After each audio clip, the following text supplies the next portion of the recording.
Okay. Perfect right there. Yeah, I do try to make every individual person very perfect bubble. It's never happened. Completely.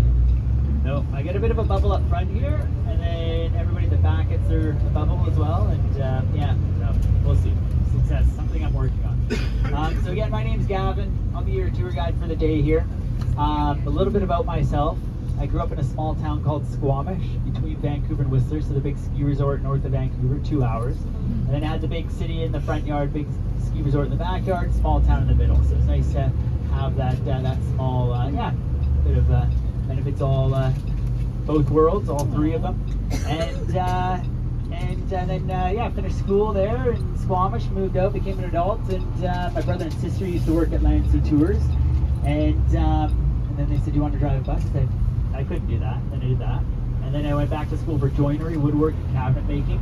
And I got my ticket in cabinet making. And today I build furniture, freelance building furniture, custom furniture for people. So kind of fun. And then I do this just on the side. It's a fun job. It's easy. People are happy. They're all on holidays. It's all right. Can't complain. So in a nutshell, that's me. And yeah, it's a lovely day today. We're gonna again run away from this marathon. On our left-hand side there, there is the Vancouver Art Gallery there. It used to be our provincial courthouse here in Vancouver. The provincial courthouse, as well as the Supreme Court, has moved a couple blocks south of us to our left. But today it's an art gallery, beautiful gallery. They always have different shows on and expeditions taking place as well. There is one very famous artist I'll talk about a little bit later as well, and her work is Emily Carr, and she's from Vancouver Island, famous for her watercolor paintings and again exaggerating her colors in her paintings as well.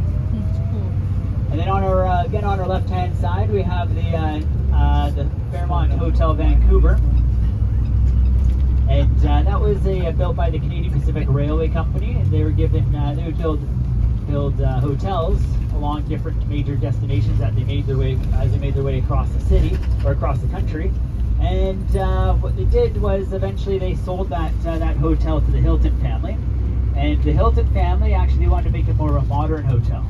And so they made it, took out all the old antique furniture inside of the building there, and however, there's one chambermaid, and she didn't like to see all that beautiful antique furniture, and nor would I, as a joiner, want to see that beautiful craftsmanship be just put into a landfill. And she took a lot of that old furniture and stored it away.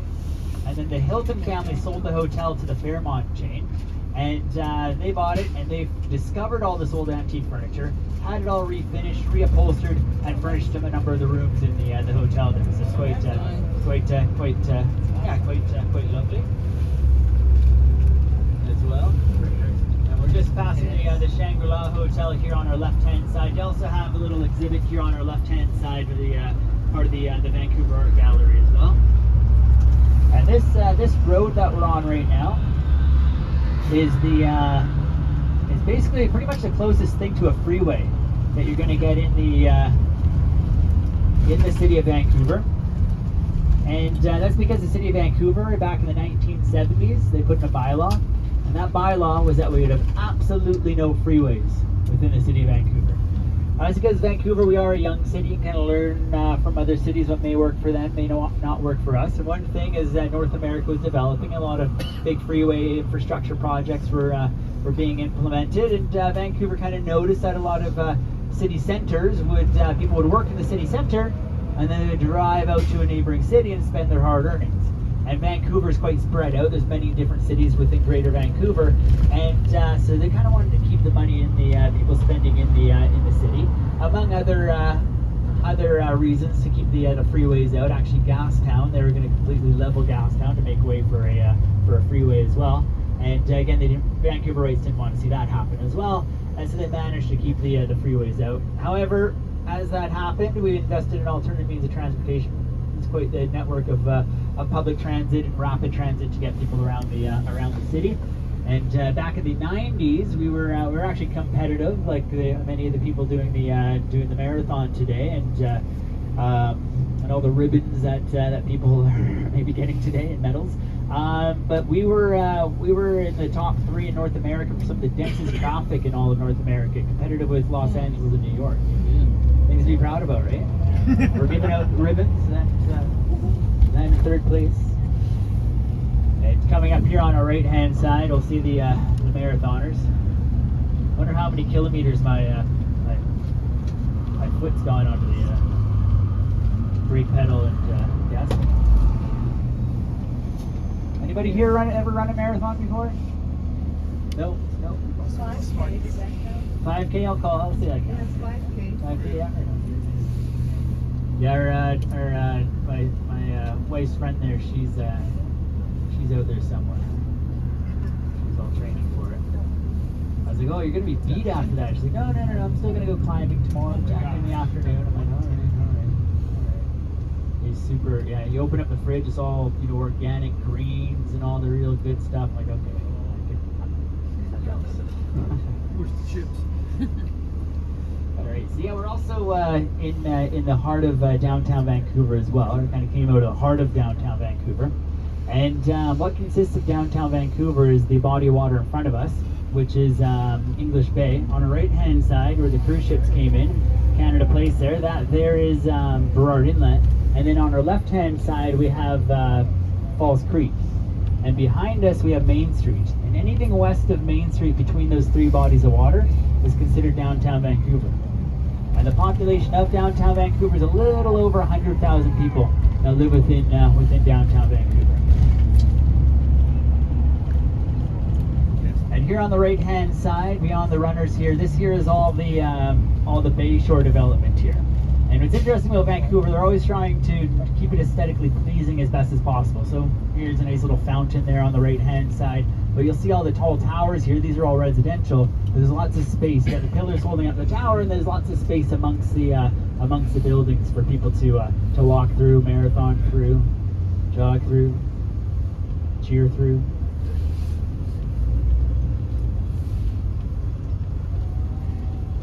Be a good walk there. I could walk that. Just looking at that, my knees hurt. So is this everybody's first time to Vancouver? Yes. Yeah. Anybody been here in the past? A few hands, yeah. Oh, planes, yeah, that counts. Do a little transit. Yeah. So yeah, if it was years and years ago in the 90s and before that, a lot of the, certainly the waterfront around Vancouver certainly changed. But if it's the past couple decades, we've certainly seen a lot of development happening in around the downtown Vancouver, and of course neighboring municipalities as well. But over here on the left-hand side, we're going to see a lagoon there, lake there. That there is Lost Lagoon, and here on the right-hand side we have Falls Creek, Cold Harbor. And before this causeway was put in, Lost Lagoon would fill right up with seawater during high tide, and then drain into Cold Harbor during low tide. And it said the First Nations, Indigenous people here, they actually originally had a village in what's today Stanley Park. Used to dig for different shellfish within Lost Lagoon during low tide.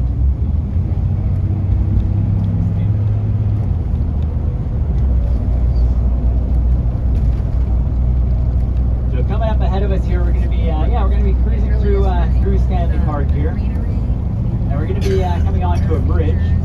It's going to get us across and over to the city of North Vancouver. We also have the city of West Vancouver as well. And this bridge was built by the Guinness family. I'm sure many of you are familiar with the beer Guinness. The Guinness family, they actually have done a lot of investing in the city of Vancouver. And one thing they did was that up in front of us, you'll see a middle portion of a mountain. There's a suburb kind of middle portion of a mountain view it'll come up on our left-hand side of the bus. And they actually purchased that back in the 1920s for $75,000. Back in those days, a lot of people looked at that as a very poor investment, but again, like Guinness family, they created that coffee table book, the Guinness Book of World Records.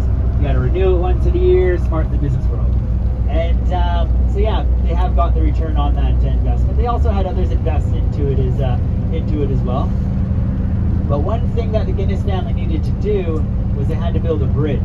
because the only way to get across Burrard Inlet over to invest into the British properties was a small little steam vessel that would go back and forth, and that was owned and operated by the Canadian Pacific Railway Company. And the Canadian Pacific Railway Company, given a lot of the land rights of Vancouver, didn't really want to make it very easy for the Guinness family to get in on their monopoly of selling luxury real estate. Because the Canadian Pacific Railway Company, they were selling real estate in the West End. They originally wanted to develop the West End of downtown. We'll try to poke in there a little bit later on, get a look. So they didn't want to make it exactly very easy for the Guinness family to have this bridge built that we're just coming onto here. But after about 5 years of constantly being denied access to build the bridge, and I'm just going to cut myself off there for a moment here and point out some of the highlights here.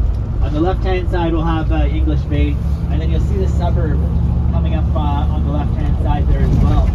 And the Guinness family, that middle portion of the mountain on the left in front of us, that there is all, yeah, again, that's what the British properties there. And they're still developing it. You'll kind of see some cranes way off to the far left there, kind of higher up there. And they're getting into luxury condos now. And so there'll be a bit of a village there, and market, what have you, and cafes for people to enjoy. One other thing about the British properties there is they are you actually originally had to carry a British passport in order to invest into the British properties. Today that's no longer the case. You just gotta have a What's the name of this bridge? The name of the bridge is the Lionsgate Bridge. Okay. Yeah, Lionsgate Bridge we're going from. But yeah, so the Guinness family, it wasn't very easy for them to get access to build this bridge. For one, there's a park. They had to get approval to build the causeway through the park, and so the the city of Vancouver didn't make it very easy. And so after 5 years of constantly being denied access to build this bridge, and the vote constantly being denied, well, the Guinness family had to think up another idea. And so some heads of the Guinness family decided to have a little bit of a dinner party. And what they did at that dinner party was they invited some officials over from the city of Vancouver, and they had dinner together. And at that dinner party, there was some briefcases involved. What was in the briefcases, I have no idea. But somehow, next time after that dinner party happened, the next time that the city of Vancouver took a vote to approve the building, the construction of the Lionsgate Bridge, it was passed. And the Guinness family actually hired the same architect that designed the Golden Gate Bridge in San Francisco, and it's also roughly about half the size of the Golden Gate Bridge in San Francisco as well. And some of you may not notice, but on the way back you might see it. There are some beautiful, absolutely gorgeous rivets on that bridge. Any riveters here? Nope. No hobby riveters? No? No, not you, just me. Yeah, just me. Yeah, it's fine riveters on that bridge. But yeah, originally that bridge actually, to get across it, the Guinness family had turned it into a toll bridge, so you had to pay to get across the bridge. And they did get their investment back with the tolls, and then eventually the city of Vancouver looked at the bridge as a necessity for the city. And so they actually purchased the bridge off of the Guinness family for the exact same price tag that they had initially built the bridge for. And so the Guinness family did okay again there.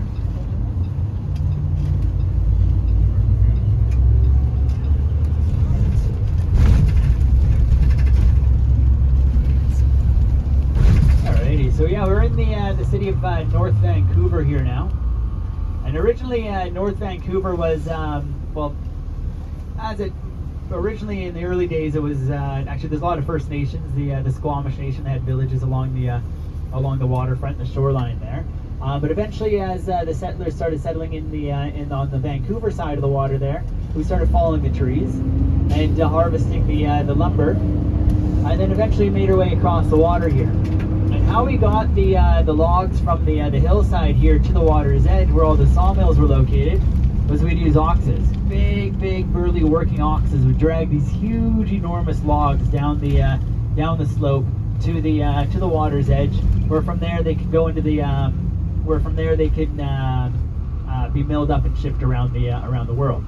Now, as the loggers got higher and higher up the slope, they started noticing that these big oxes were becoming very fatigued, very tired of dragging these huge, enormous logs down the slope. And so the loggers, they had to put on on their thinking caps, and and think of another idea, and that was to go up to the higher elevations, find the tallest tree standing, take all the limbs off of that tall tree standing, hook up a pulley system, hook up a cable system, big steam engine operating those pulleys and cables, and then from there they would follow all the other trees around that.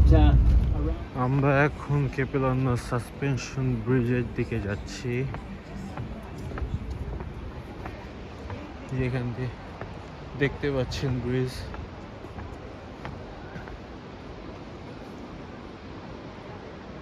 কত নিচে পানি।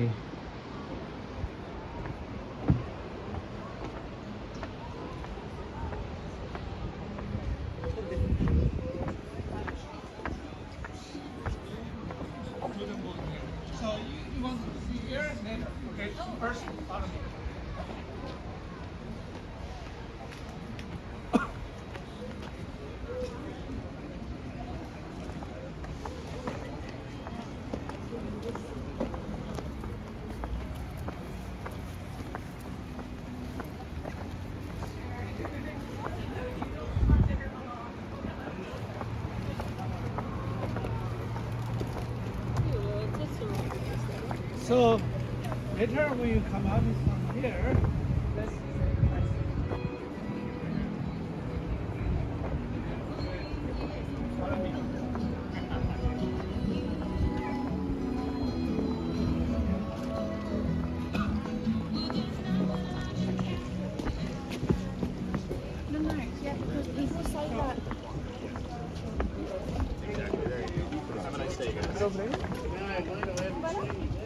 Hello, yeah, you're good to go ahead. Enjoy. Ja? Nog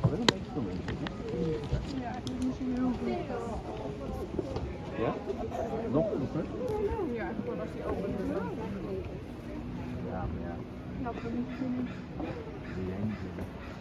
Nee, ja, ik probeer gewoon te slapen met ব্রিজের উপরে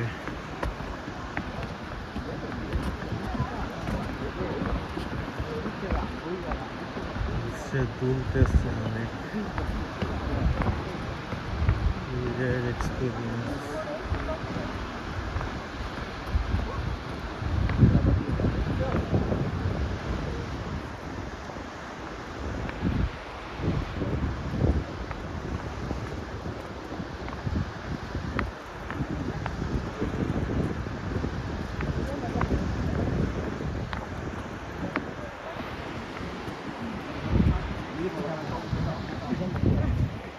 사진 찍어주세요.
on the treetops. Sino sama? May anhal eh. Sino nakapangalan sa luwan? Sino nagbayad? Sino ba? Sino bang...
and if you didn't, you still gotta survive it.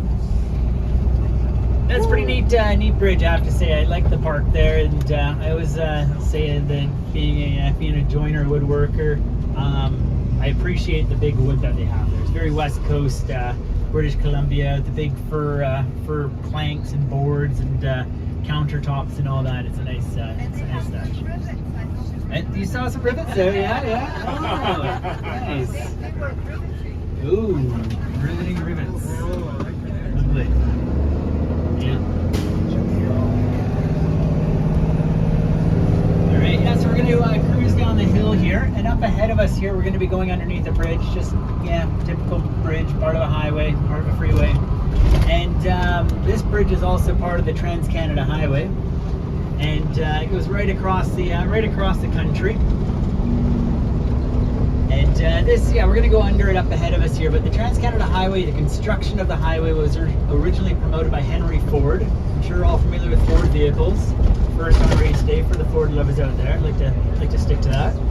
And what Henry did was got two young gentlemen in a Ford vehicle to dip their rear axle in the Atlantic Ocean, drove across the maritime provinces, through the province of Quebec, Ontario, along dirt roads, farm roads, rural roads, asphalt roads, concrete, and then continued across the prairie provinces. And then they got to the Rocky Mountains, the border between Alberta and British Columbia. And I cut myself off there for a moment. And this bridge we're just about to go under here, which goes across the Capillano River here, is part of the Trans-Canada Highway here. So look at that concrete work. Beautiful. Look at that arch. God love it. So the Trans-Canada Highway, when those two young gentlemen got to the Rocky Mountains, they switched the rubber tires for steel wheels instead of driving through the rugged terrain of British Columbia. And they switched them for steel wheels to be on the railroad tracks to finish the last leg of their journey. And once they got over here to the West Coast, they put those rubber tires back on and then dipped their front axle in the Pacific Ocean. And shortly after that, the Canadian government got the funding together to build the Trans-Canada Highway. And it took those two young gentlemen 40 days to drive across the country. Today it takes roughly about a week or so if you don't want to see anything. If you do want to see something, you usually say take a couple seasons or something. Really take it in. Maybe go over the autumn months when you get all the colors changing, or late August. But when that highway was completed back in 1962, us Canadians very proud of ourselves because officially as a nation, we had our name in the Guinness Book of World Records as having the world's longest road in the entire globe. And we're shutting the highway down, we're having big parades, we're celebrating, cheersing each other. We're doing all that Canadian stuff and playing hockey and lacrosse and eating all that Canadian cuisine, which, no, there's not really much of that. Poutine, French Canadian, Canadian bacon, butter tarts, yeah. Life expectancy on a Canadian diet, 56. So we're celebrating our name in the Guinness Book of World Records as having the world's longest road in the entire globe. And we'd always get that coffee table book around Christmas time there before the new year, and we'd show our loved ones our name, Canada. It's the Guinness Book of World Records is the world's longest highway. And then that went on for a number of years, and then it was gone. It was replaced by another country called Australia. I know. No Aussies on the bus today, right? You're just being quiet, aren't you? No Aussies today. But so they have a road that goes all the way around their continent. It's also, if I'm not mistaken, called the number 1 as well. And it's just like infinity. Like it just keeps going. Like it's unfair. But one thing that we do have the longest of that many nations may not have is the world's longest trail. And the name of this trail is the Trans-Canada Trail. And it takes something like 7 months to do the hike. I'm not interested in doing it in this lifetime. But it goes through connects different municipalities right across the country, and different municipalities get grants to the upkeep and maintenance of the trail. And some of it's light gravel, some of it's asphalt, some of it's paved and what have you. And then other parts are very rugged and hiking like. So it goes right across the country, the Trans-Canada Trail. So don't think I'll be doing that. Alrighty, so we're gonna hop onto Marine Drive here, and this will get us across the bridge.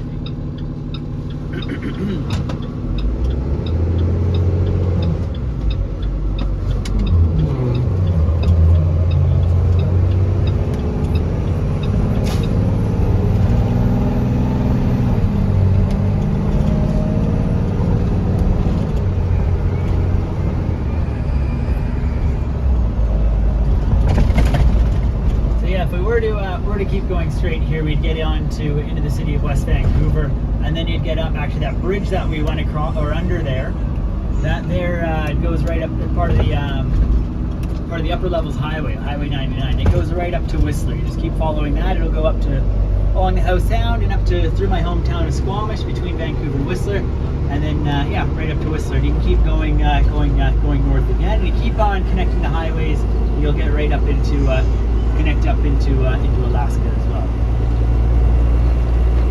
Now, also coming up ahead of us here on the right-hand side, we're going to be passing a mall. This mall here is called Park Royal Mall, and it's also it's Western Canada's very first indoor mall. And it was originally built by the Guinness family to attract people to invest into the British properties in West Vancouver. And just as we get onto the bridge here up in front of us, you'll see on the right. And it's also located on the Squamish Nation's land as well, the First Nations Indigenous people's land. And so they gave a 100-year lease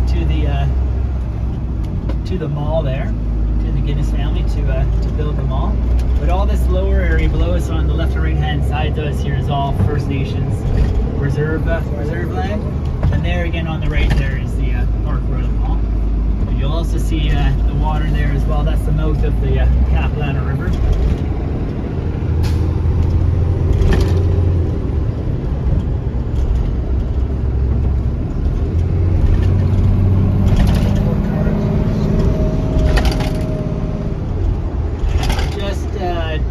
Of us here again, you'll have more of English Bay in front of us on the right hand side. But if you look way off in the distance in front of us on the right hand side, So what is this bridge?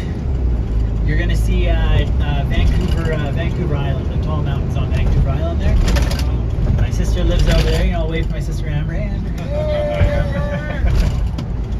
She'd like that. One day I should get that on film. And then if you look over to the left-hand side of us, you're going to see those two clusters of high-rises way off in the distance there. And that there is the city of Burnaby. The bigger of the two clusters, that there is Metrotown Station.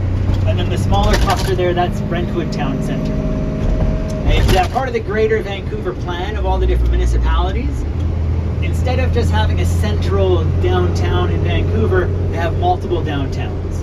And But so, this is the main downtown, right? yeah, so the main downtown is in view there on the left of us, in front of us, and then off in the distance there you have other sort of downtown cores of other cities, and that way it kind of relieves the stress on the highways and the roadways, so people can kind of work in those other downtowns, those centers. Mind you, there are about half of the large business company headquarters in Greater Vancouver. About half are within the city of Vancouver, and then the other half are spread out to the other neighboring cities, city downtowns.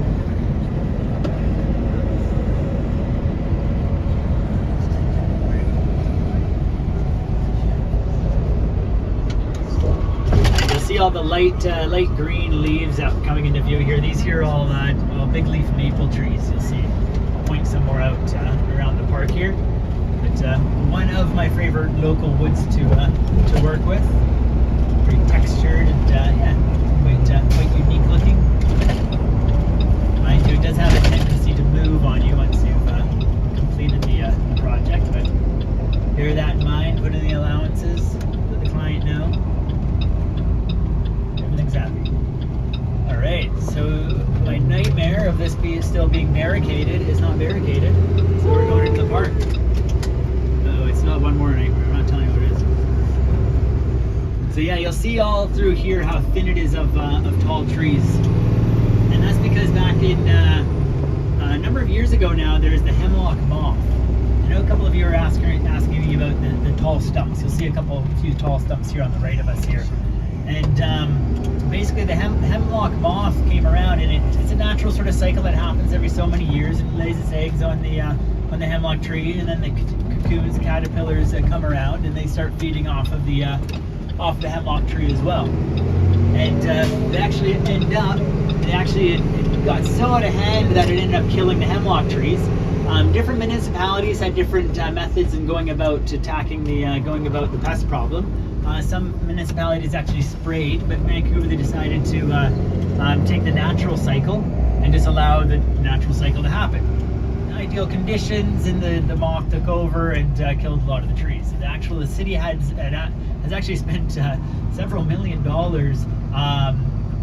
taking out the trees and just mitigating the problem, and removing trees and taking out the falling hazards and all that of the trees and the fire hazards as well. So are we inside the Stanley Park now? Yeah, so we're back inside Stanley Park here now as well.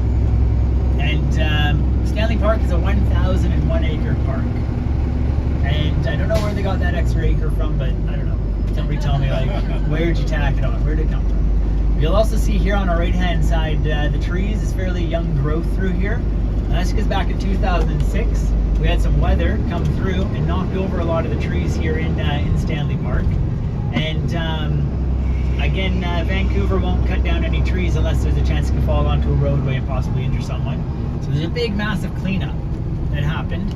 And then in front of us, we're going to be passing the hollow tree. And so during that storm in 2006, that tree had shifted. And so the city of Vancouver said, all right, the old hollow tree, it's shifted, we're going to have to take it down. And the Vancouverites said, no, we like the tree.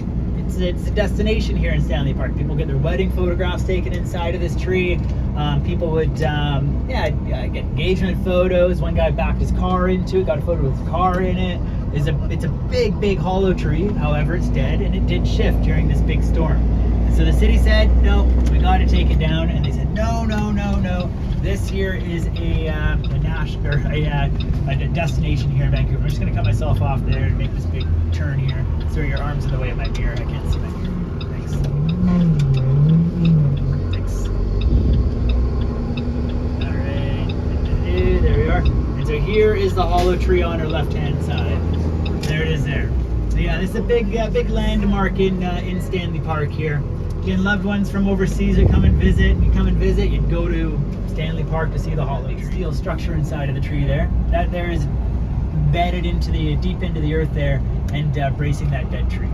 So today, as I do my tours and show people around Stanley Park from around the globe, I'm very, very excited to tell people that we still have a dead tree standing here. Expensive standing. It's a very expensive dead tree, yeah. And some of the other funds that they're able to raise, they're able to fix up some of the pathways that were damaged during that big storm as well. So a lot of people, when it comes to our parks and recreation areas here in much of Vancouver, a lot of people pitch in to kind of bring them up and keep them maintained and what have you. So it's a nice little. How old is that tree? Oh, that's a good question. It's not uncommon. Western red cedars are the oldest standing tree in Stanley Park is estimated to be around 800 years old, and it's not as large as that. However, I would estimate maybe between 9 and 1,000 years potentially. Yeah. It also is a Western red cedar because you can tell by the way it rots. Western red cedars, they rot from the inside out.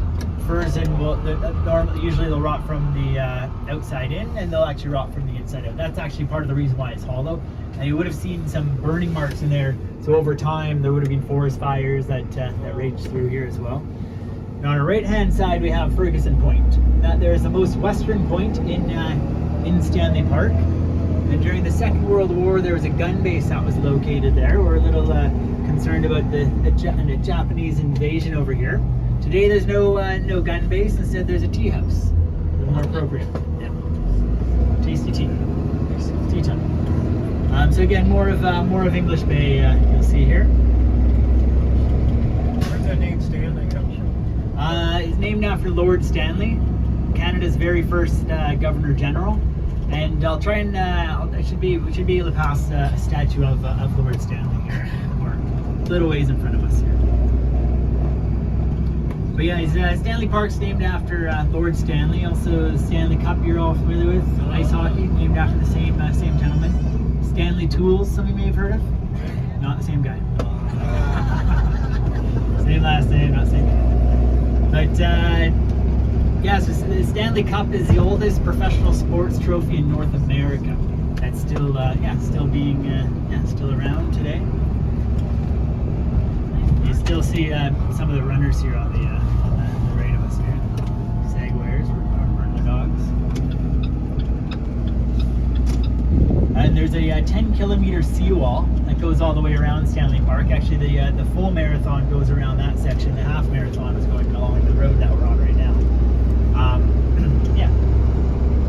But it was the seawall was built as a make-work project for many of the unemployed during the Great Depression.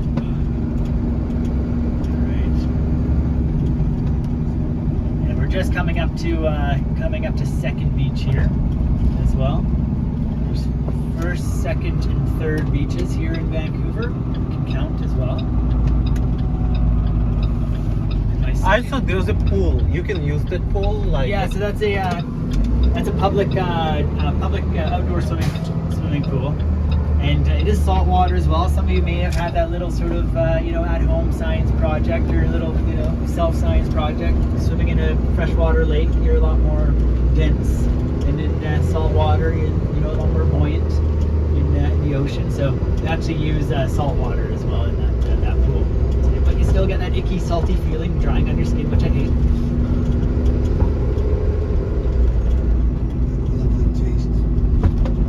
And you'll see up in front of us here, we're going to be passing more of Lost Lagoon here as well. As I was mentioning earlier, the First Nations Indigenous people used to dig for shellfish within this area.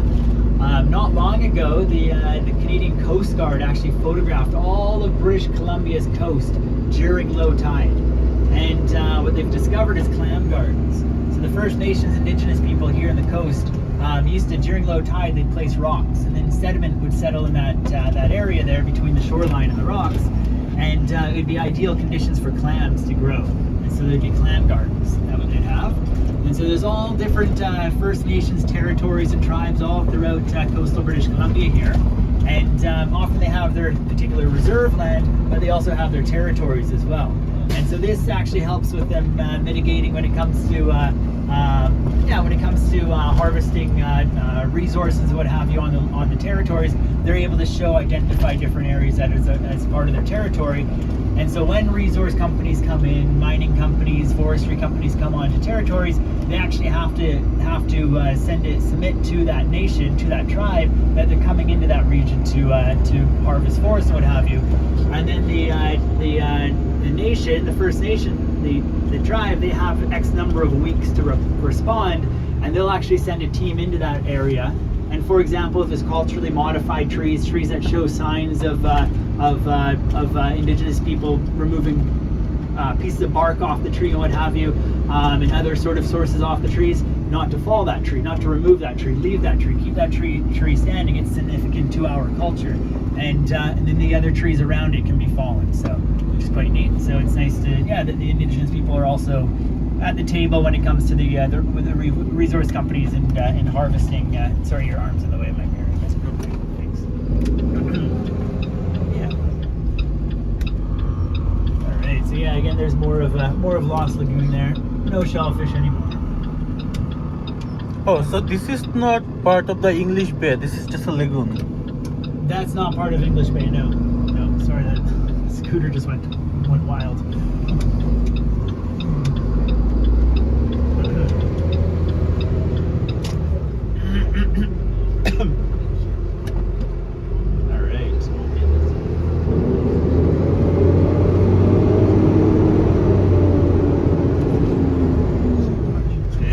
Construction coming through here. Not that it's bad construction, it's a marathon. But this bridge that we're about to go under here, this was the original access over to the Lionsgate Bridge. It was a small bridge here. And then today it's more of a pedestrian sort of cycling bridge that you can go over. However, they've had trouble with vehicles hitting it. You got 4 meters here. But they're constructing a little area there so vehicles hit that before they tap the old bridge here. I was mentioning about Lord Stanley. I want to show you a statue of Lord Stanley on our left-hand side here. That's not him there. That is Robert Burns there, the security guard. And but beyond Robert Burns, there's another in the distance there. You're going to see a gentleman with his arms up in the air there, and there's a statue there. That there is Lord Stanley. And Lord Stanley is actually, his arms are up in the air. He's actually yelling at Robert Burns. He's going, "Why is Robert Burns in front of me when the park's named after me?" Yeah. Yeah, there's a statue of Robert Burns there because there's a very small following here in Vancouver that follows his birthday, known as Burns Day. And they'll eat something very special on that day. Does anyone know what that is? Haggis. Haggis, yeah. Haggis is a Scottish delicacy. It's some of you know a little bit more than I do, but it's like a sheep intestine, and it's different organs that are placed inside of it with oats and other spices and what have you. My friend, he has a bit of Scottish descent, and he was making it one day and was watching, and he asked me if I wanted to stay for dinner, and I said I had leftovers in the fridge. I really got to eat, so I didn't quite make it for the haggis. Yeah, they're all the marathoners. These would be they're the full marathoners. Yeah, they look very sore. I'm just gonna hit the gas pedal. What is the totem pole? We're just on our way to the totem pole. So it is like that slope. So did Stanley play hockey? Did Stanley play hockey himself? That's a good question. I imagine that Stanley was before hockey. Yeah, that's a good question. I'm not too sure. Yeah, I can look that up though.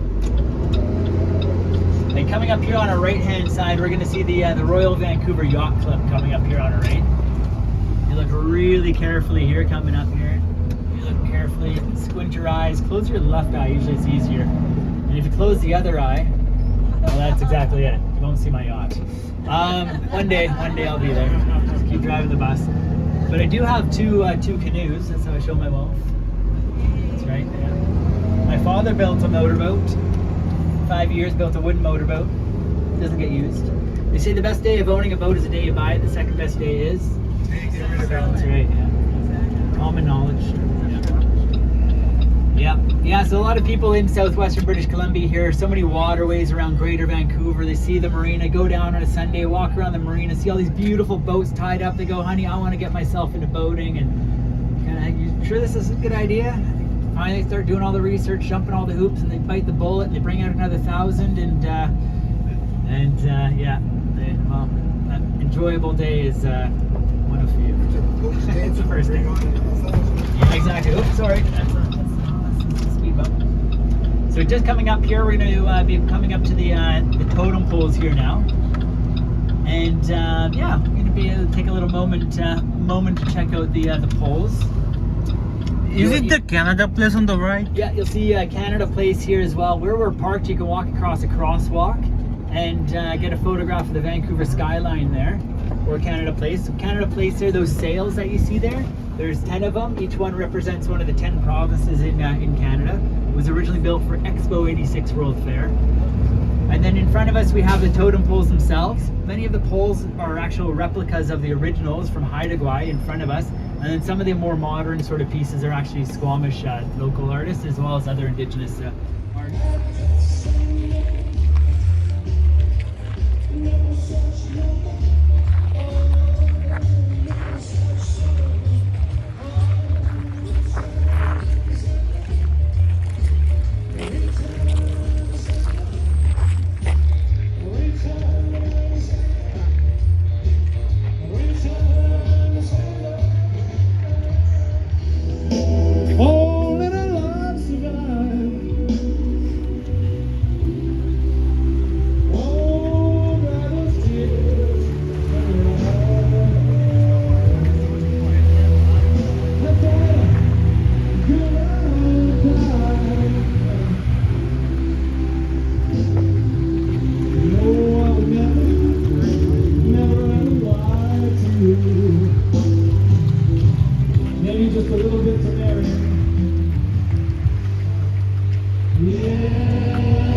So you'll see coming into view here on the right-hand side this arch here, and that there is known as a welcome arch. And the indigenous people here in coastal British Columbia would actually place those arches on the coast, right at the high tide mark, or the high tide mark. And that's because in the inland here of Vancouver Island, the beaches are quite rocky. You'll see over here on the right there, by that point there, you'll see how rocky the beach is. And to run a watercraft, a wooden watercraft, up onto the shore of a rocky beach, well, that wooden watercraft wouldn't be very happy. And so as the people came by sea, by watercraft canoes, and going out, they'd see away in the distance, they'd see that arch. And they knew that that was a safe place to land their watercraft, as all the rocks and everything has already been moved out of the way. And then on our side of the water here, we have Henry Jerome. He is an African-Canadian gentleman, and he used to compete in the 50 and 100 meter dash for Canada, competing around the globe. I think the contrast of the marathon runners and the sprinter. Nice. So you can see your cruise ships again there. And if you missed it already, silence. Okay. So what's that thing with the chevron logo? Sorry. The thing in the middle of the ocean, sea with the chevron logo? Oh, the gas station. It's for boats to fuel up. Oh, okay. Yeah. Chevron, your town pump. Okay, for the boat. And you'll see on our side of the water there a little cannon inside that little hut there on the right. And that there's a cannon that goes off every evening at 9 o'clock for absolutely no reason. But there was a time, and at 9 o'clock it would go off. The gentleman used to have to throw a stick of dynamite over the water, and so that the merchant ships that were anchored out in English Bay would hear that bang go off, and then they would know at specific times, so they could read their tide charts to navigate their way into Burrard Inlet here. And then on the you'll see the other bridge in the distance there. That there is the Iron Workers Memorial Bridge, and on the right-hand side of that bridge there is a little mountain you'll see there, and that there is a bit of a glimpse of it there until you head back. That there's where Simon Fraser University is located, and we're also just passing Brockton Point here as well.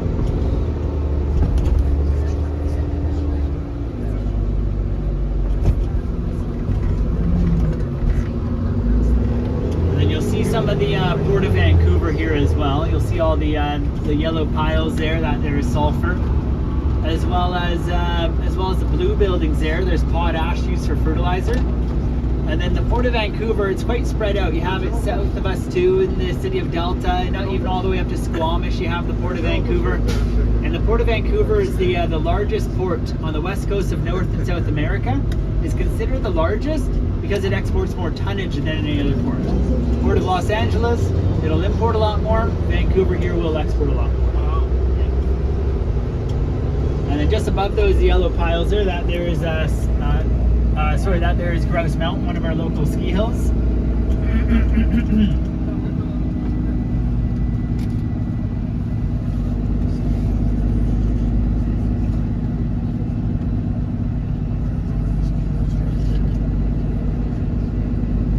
So there's three local ski hills here in Vancouver. It's fun at this time of year. You can be skiing up on the hill there, and you'll have an early spring, and then the afternoon you can be sunbathing on the beach. Yeah, can't do that in Hawaii, can you? Maybe climb a volcano in the morning and then lay on the beach. Sounds hot. And then coming up here on our right-hand side, again on our side of the water, we're going to see what looks to be a mermaid. It's actually a girl in a wetsuit, and there's a seagull on her head right now. And yeah, that's her name, girl in a wetsuit, very original. But it also gives you an idea on the high tide mark as well. You can see her left fin there, and that gives you an idea where the high tide mark comes up to. And between high tide and low tide here in southwestern British Columbia, there's a 16-foot difference between the two.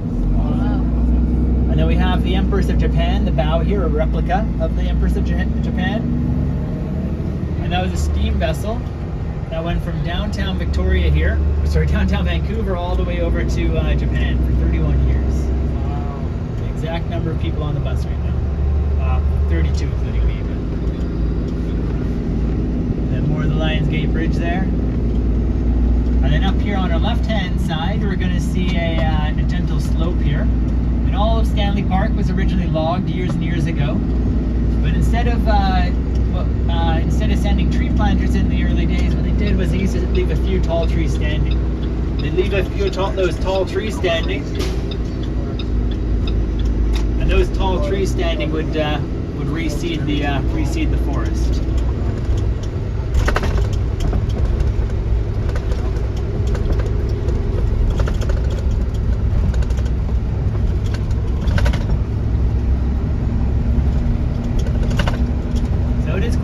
Quite diverse, the forest here. You have spruce, hemlock, Douglas fir, western red cedar, big leaf maple. Some hemlocks survive the moths, deadly moth. So these trees don't lose leaves during the winter, do they? Yeah, so you have deciduous trees and coniferous trees, and deciduous ones will lose the leaves. Yeah. Alrighty. Is the maintenance publicly funded or privately? It's public funded, yeah. However, they will use contractors will come in and do some of the work, but they do have a public works section who will who come in and do the different parts of the maintenance. Yeah. But then of course, other contractors come in. You're gonna make it.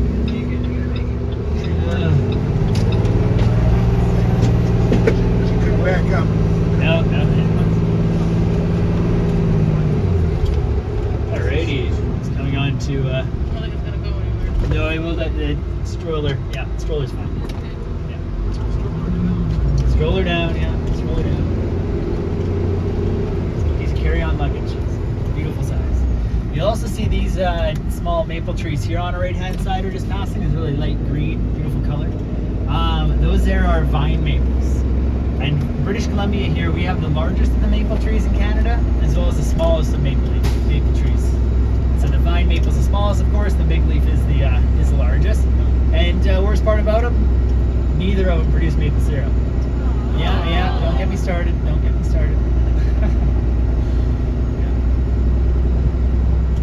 But yeah, it's interesting, Stanley Park. If you were to go for a walk down there, you have Beaver Lake. You can be by Beaver Lake and some of the inner trails of Stanley Park. You feel like way off in the far out country of in British Columbia, out in the wilderness. And it has this interesting feeling. You're so close to the downtown core, and the only thing that gives it away is the buzz of the causeway in the distance.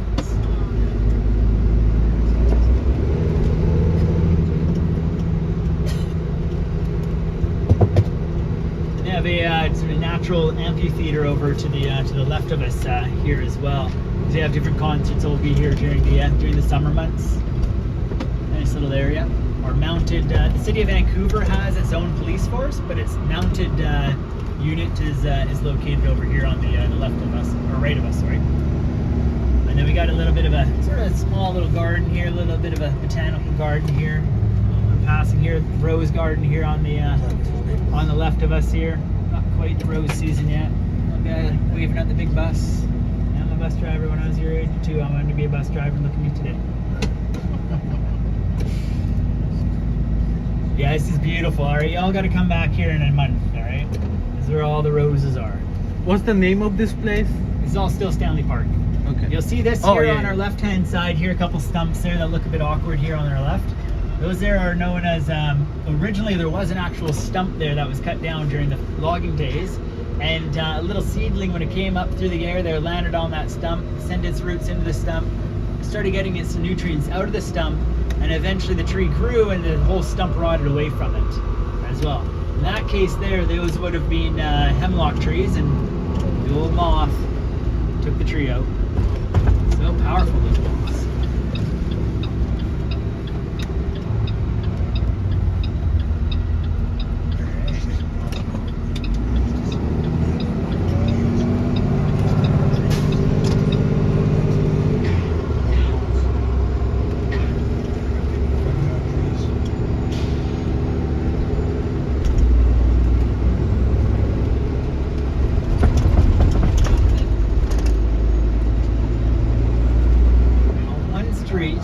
than any other single street in all of Canada. There's everything from Mongolian food, Thai food, Greek, Malaysian, you name it, you can pretty much find it along Denman Street. The only food you won't find along Denman Street, any wild guesses? McDonald's. I don't think there's actual specifically McDonald's, but there's no Canadian food.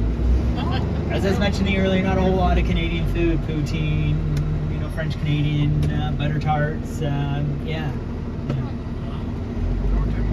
There is a Tim Hortons up here. However, Tim Hortons is not no longer actually fully Canadian. It's traded on the market, on the international market, and it's the majority of the shareholder is a Brazilian billionaire. Yeah, of course. And he was a few summers back. He had his yacht in downtown Victoria, the inner harbor of Victoria. And it had a helipad on it, and it had a dive shop. It was said as well in the article I was reading. It's quite the yacht. Yeah.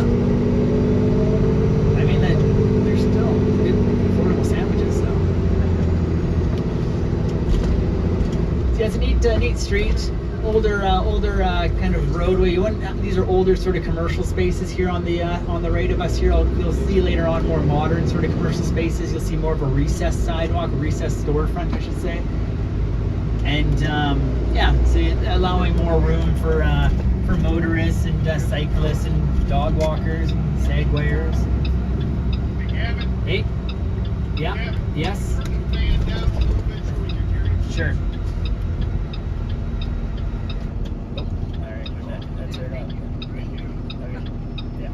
Yeah, let me know how that starts to feel, okay? And I'll try to.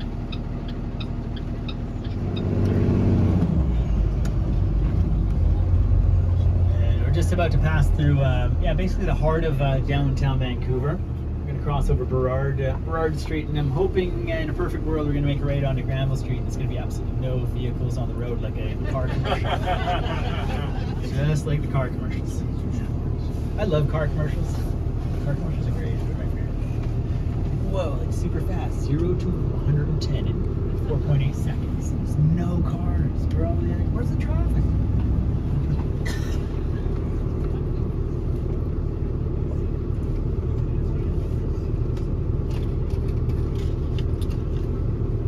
So yeah, a lot of the buildings in this area are more sort of mixed use. You'll have office, you know, the first 4, 5, 6, 10 stories will be office, and then the top ones will be residential.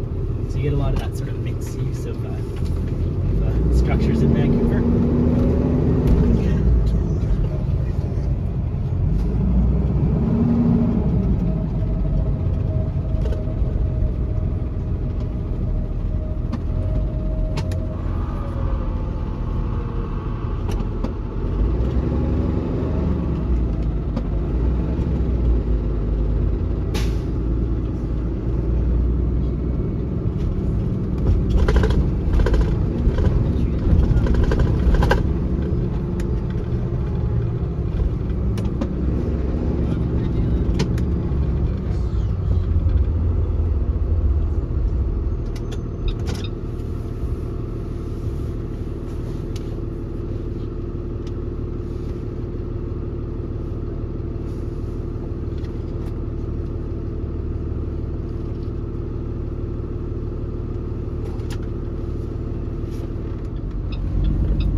We're going to make a right onto Granville Street here. It's actually the entertainment district of Vancouver.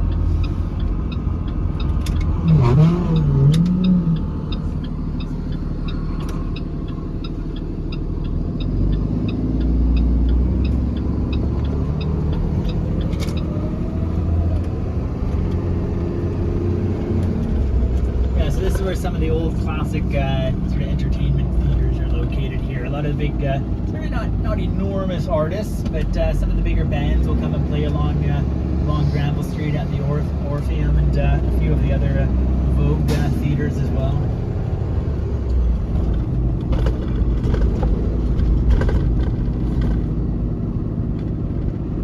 Be on the Granville Street Bridge in just a moment here, and then dip it into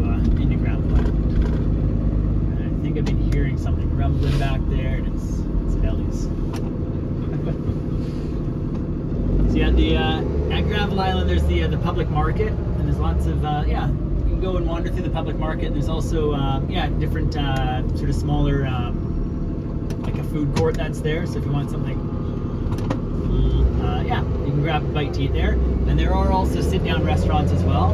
However, if you do decide to go to a sit-down restaurant with your time on Granville Island, I'd recommend going sooner than later. All right, just as with the time constraints and all that.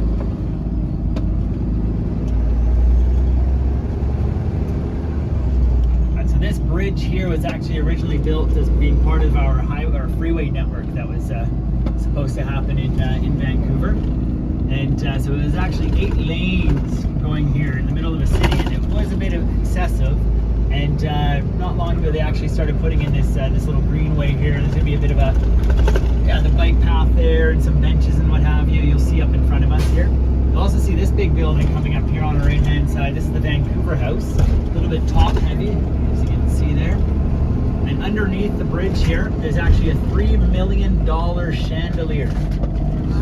Spins around, big crystals every evening at 9 o'clock, comes down, starts spinning around, and it spins, and all the crystals sort of come outwards, and then it goes back up, and that's it. $3 million. But one thing is in Vancouver here, there's all these different fees and what have you. And one of the costs of a development is 1% has to go towards public parks in Vancouver of the cost of the building. And so you have all these nice little interactive art pieces throughout Vancouver, and the $3 million chandelier is one of those pieces. Those you see the 3 cranes there, those towers, just kind of get to the tail end of their work there.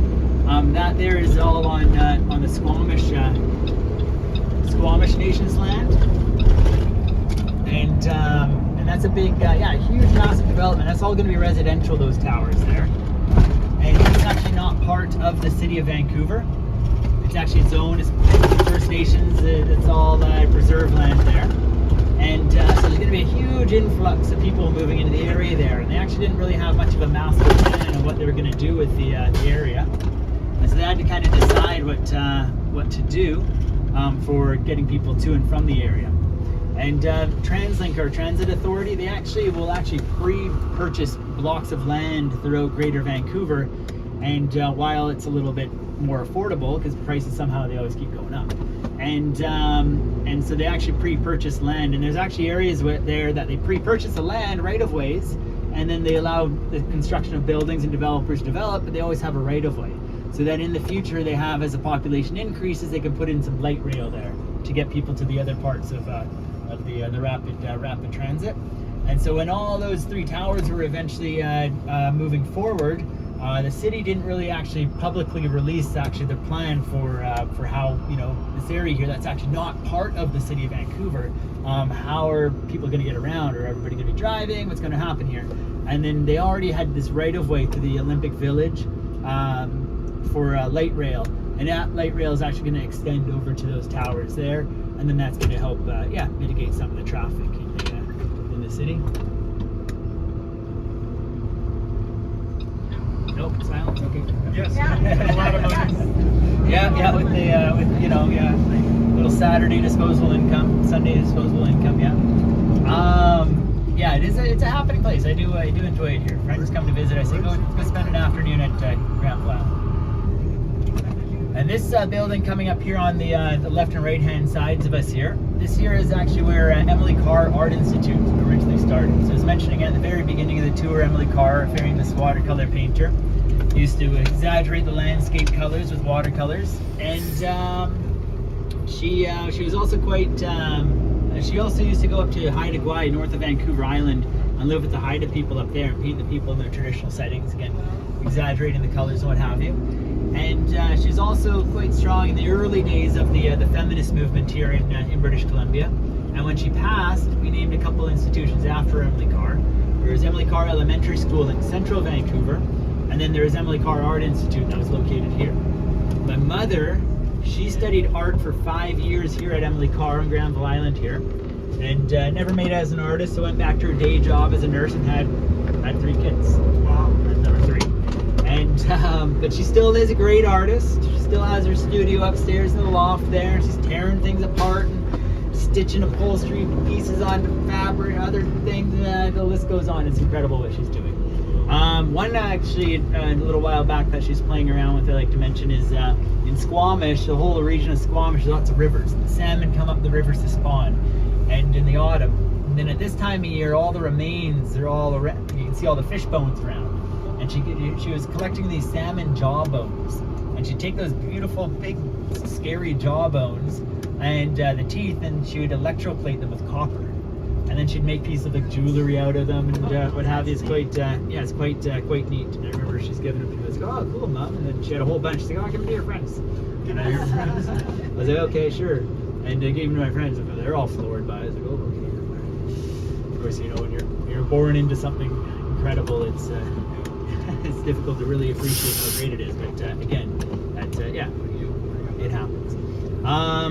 So Mom's still doing her art in Squamish there, and she's doing a little show at one of the community centers in Squamish right now, and showcasing her art. And then of course my father, him studying electrical engineering and becoming an engineer, and then going back to school for architecture. I can ask my father any sort of questions in the sort of logical world around us, I feel, and have conversations about the logical world. And then my mother, with her background, I can ask her any sort of questions in the la la world. She's good. Did any of you see any street performers? Yes. Yeah. Any good? Yes. All right. Yeah. Good. Yeah. Nice. Yeah. They do have to. They are of a decent standard here in Granville Island. They actually have to perform in front of a jury in order to perform here. If the jury likes you, then they say, yeah, you can play. And then if they don't like you, there's a Starbucks just off the island. Well, there used to be a Starbucks. Now it's a coffee shop. But anyway. And then of course the train tracks you may have seen throughout the island here as well. And those there are the old streetcars that used to drive throughout the streets of Vancouver. And of course the automotive age came around, so we removed all the streetcar tracks and replaced them with asphalt. And actually we are going to be bringing back the streetcar as well. You'll see in front of us here on the left-hand side, you'll see the Granville Island station. And actually this little cafe here on the right-hand side here is actually a right-of-way. And that's actually a right-of-way that's going to connect with the Indigenous big building project that I was pointing out to you earlier on. That are 3 towers there with the cranes. And so this whole corridor would be light rail in the future. And then that'll connect with the Athletes Village, the Olympic Village, and that'll connect with the Canada Line SkyTrain. That gets you all into the rapid transit throughout Greater Vancouver.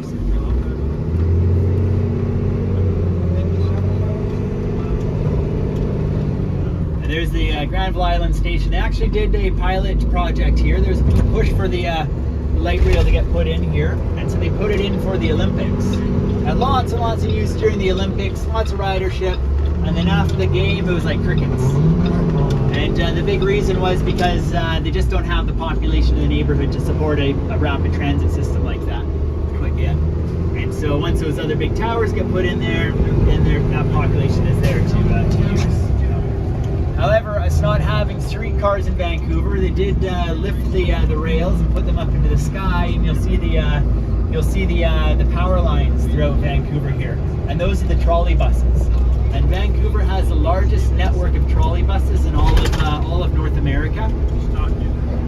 You'll see more of them up here on the left-hand side of us. You'll see them as we cross back over the Granville Street Bridge. You've probably already noticed the trolley buses as well. I looked the line, trolley bus line, but you can see the actual bus. You'll see the bus, yeah. So you'll see one of the trolley buses coming up in front of us here on the right-hand side. And in the 90s, the city of Vancouver wanted to get rid of them and replace them with diesel buses. And but the Vancouverites, we like our trolley buses. But the big reason why they wanted to get rid of them is because of the cost of them. It wasn't the energy propelling the buses forward. Electric motor, we all know, highly efficient, and but it was the upkeep of all the buses, specialized mechanics, expensive product, also all the upkeep of all the lines as well. So simplifying things would have been diesel. But Vancouverites, we decided to try to persuade the city to keep the trolley buses operating. So we still have them.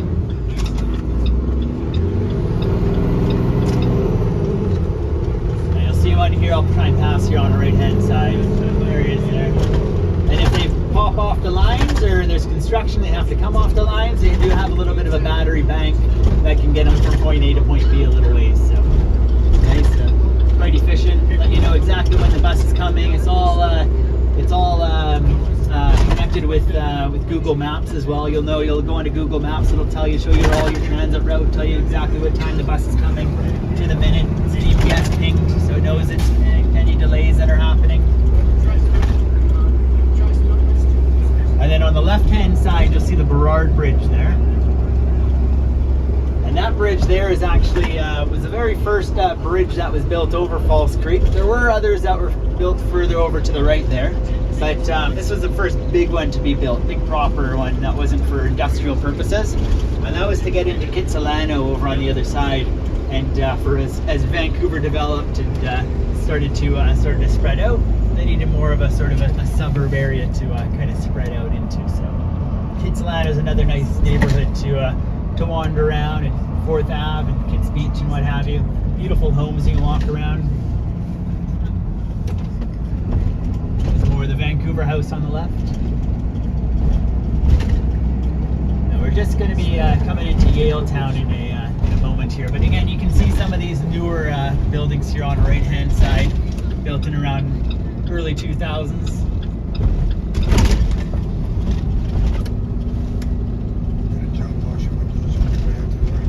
Yeah. So Just gotta be able to hang outside. get into window washing, a big career for young adults. All the rigging going.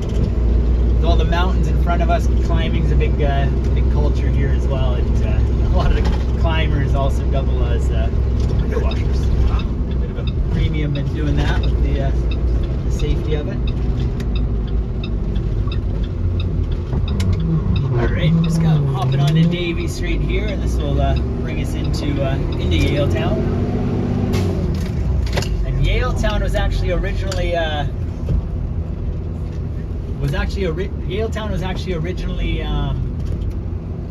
named after the old town of Yale. So about 2.5 hours, we'll say, east of Vancouver, a small little town called Yale, and that's where the Canadian Pacific Railway Company had its roundhouse. All its trains terminal was located there, and then the trains go back and forth across the country. And because you had to, at that point, you got to the Fraser River, and the goods could get onto the water wheels and other vessels that would go down the Fraser River, up and down. But eventually the train was pushed into Tidewater, Port Moody, and then eventually to Vancouver here. And then from there they ended up moving the terminal into this area here and named it after the old town of Yale. Now coming up here you'll see as we make our way across Hamilton Street here, you'll see on the left and right hand sides of us, you're going to see some loading docks. The old train cars used to come up here and fill up with different goods and have them railed across the country.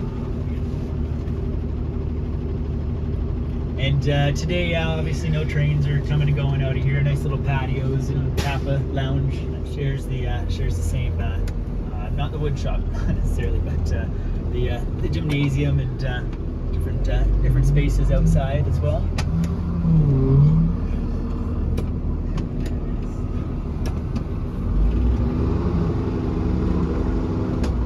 Big bus.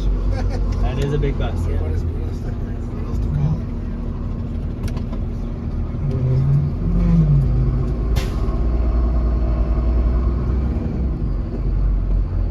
And yeah, so you have more of False Creek there on the right hand side. You see the little ferry there, the small little ferry there, or the little False Creek ferries, and another one as well.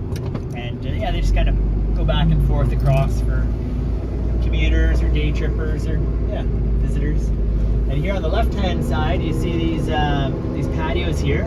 There's some artifacts left over from COVID, and when we're all practicing the elbow space. And so yeah, Vancouver wanted to try to keep the businesses afloat and try to keep businesses open. And so they allowed different businesses to open up those patios as well. And we liked them, businesses liked them, we all liked them, so they decided to allow different businesses to extend those permits and have those little patio spaces, which is nice. Often those are referred to as parklets as well. And for example, here on our left-hand side, you have all these parallel parked cars. And say if it's a busy area, you take two parking stalls there. And there's actually companies out of in the lower mainland here that actually pre-manufacture little parklets, and they're at curb height there, make it accessible for elderlies with scooters and wheelchairs and what have you. And they put in little benches and maybe a table, some planters and what have you. Make it as a nice spot you want to have a cup of coffee or tea or something. And yeah, it's often referred to as placemaking that. And here's a prime example of placemaking. You have this bridge here. Underneath the bridge here, you have an area that wouldn't necessarily be an area that you'd want to interact with under a bridge, but they put a basketball court there. You have the playground there. There's other areas there where you can interact and what have you. And so yeah, it's quite fairly heavily used, that little section there, that area. And my father, being an architect, and he just self-employed architect, designer in Squamish there, and he retired at Freedom 73. But he's busier than ever these days, and he's actually on the board of their organization called Our Squamish, and they specialize in volunteer based, but they specialize in placemaking. And so they'll go around the community there and find little interactive spaces that they could the community and places or spaces and places that people could use or interact with. So for example, you have the regular sort of small transit bus that goes around town, and all the different bus stops there. They've taken a very simple building plan for a bench. They took that and then they hired an artist, and they all built benches together, and then they hire or bring an artist in to paint the benches, and then from there they'll put them at the different bus stops, put a bike lock around the leg there just so it doesn't walk off, and then then people have a spot to sit at the bus stops. Yeah.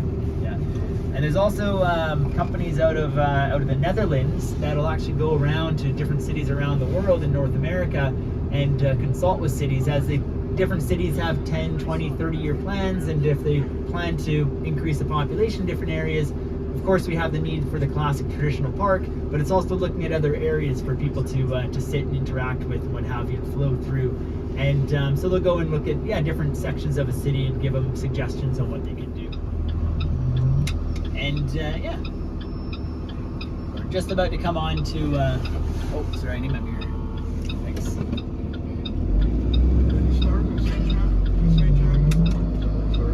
Sorry, say again? Yeah, he started in Newfoundland and made his way across country, and then about Thunder Bay, Ontario, which is about halfway. Yeah.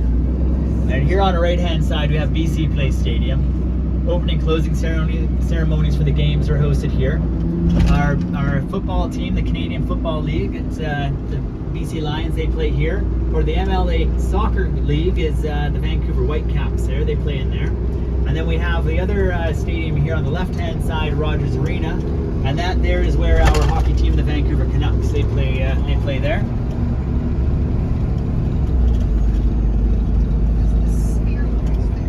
You'll see that's the TELUS World of Science. Yeah, Science World. Yeah.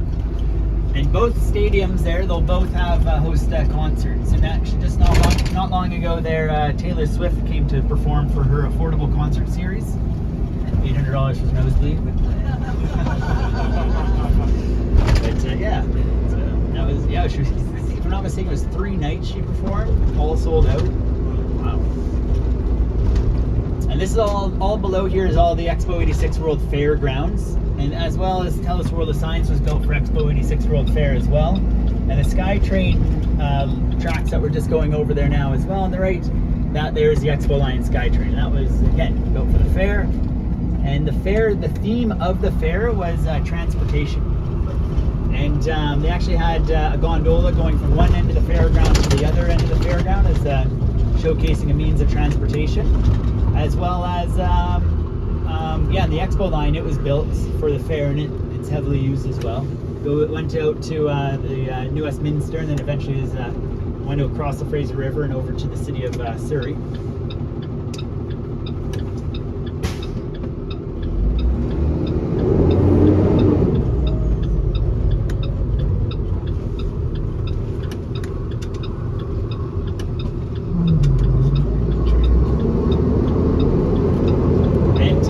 Many cities today actually use, are starting to use gondolas as a means of transportation as well. Even Vancouver here is Simon Fraser University pointed out earlier on by Burrard Inlet there when we're in Stanley Park. If we get a dusting of snow here, all the buses, they can't get up the hill. And so all the nation, you want to show up to school, you don't want a snow day.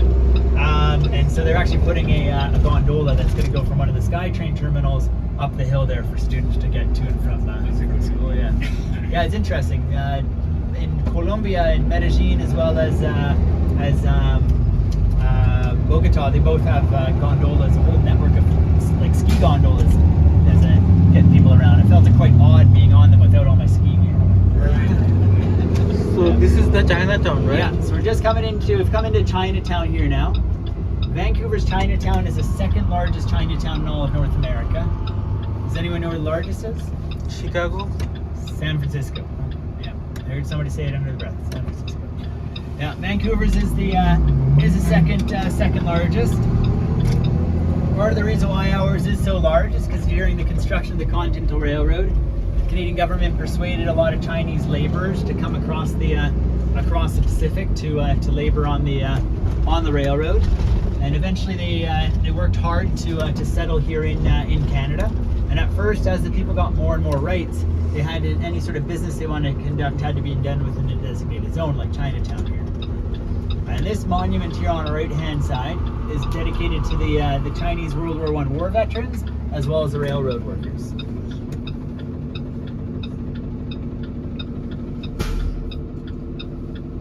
And actually, this area here that's quite low-lying is actually the original area that was handed over to the Chinese people to develop. It's actually quite low here and marshy, and people quickly developed the area. Make this turn here safely.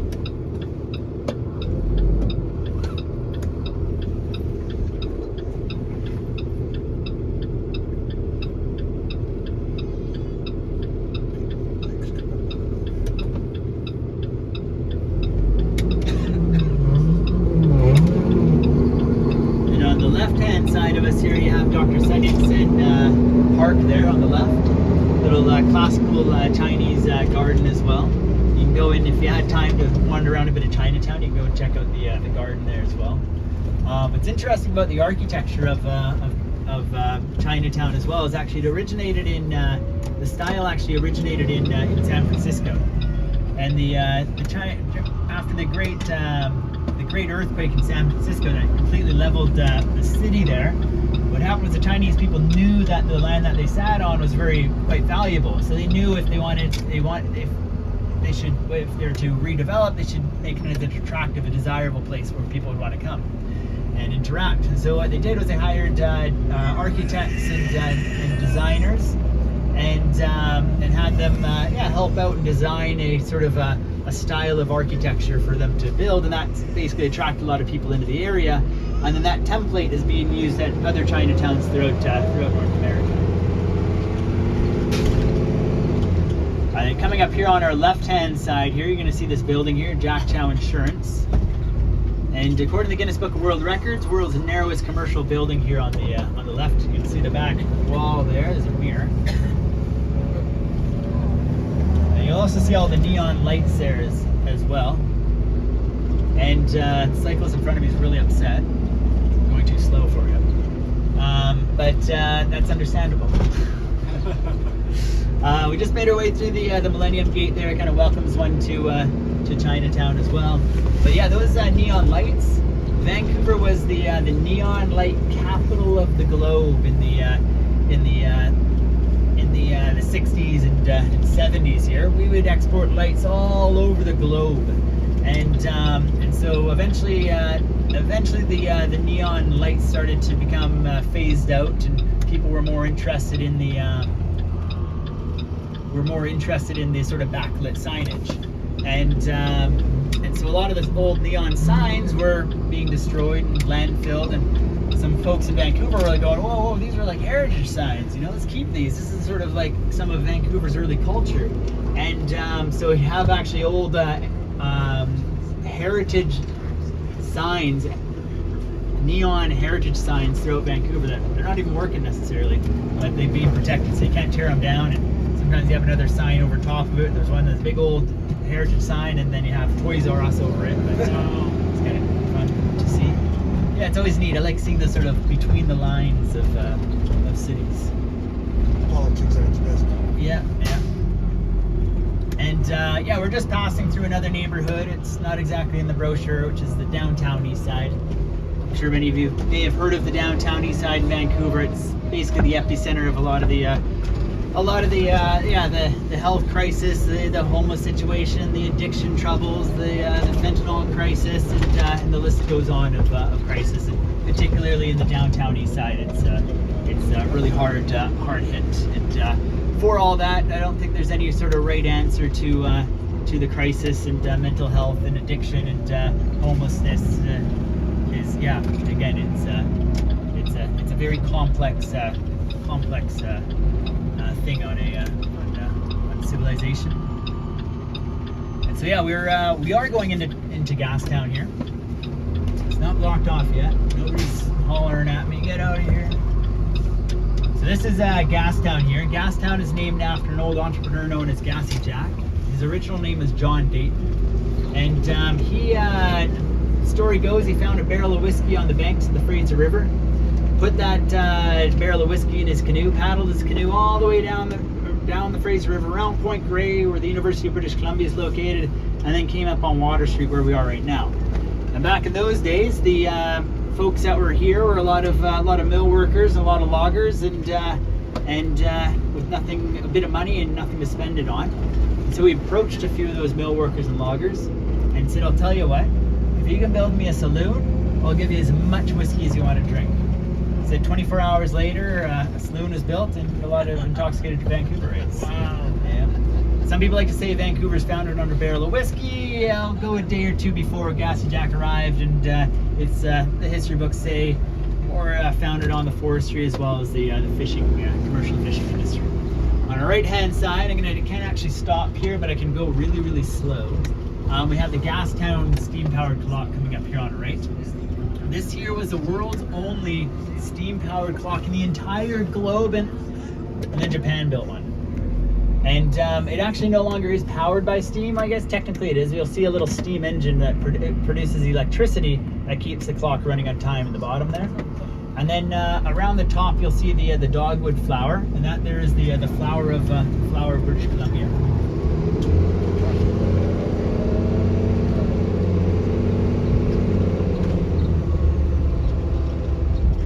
Yeah, it's an interesting area, Gastown. There's interesting restaurants, a bit of nightlife, some sort of independent artists, or sort of smaller, local, independent, even international smaller artists will come and perform and do shows here at some of the smaller venues. And yeah, it's a neat little area here. So we're just coming up to Richard Street here, and this here is the Vancouver Lookout.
si pagka-video.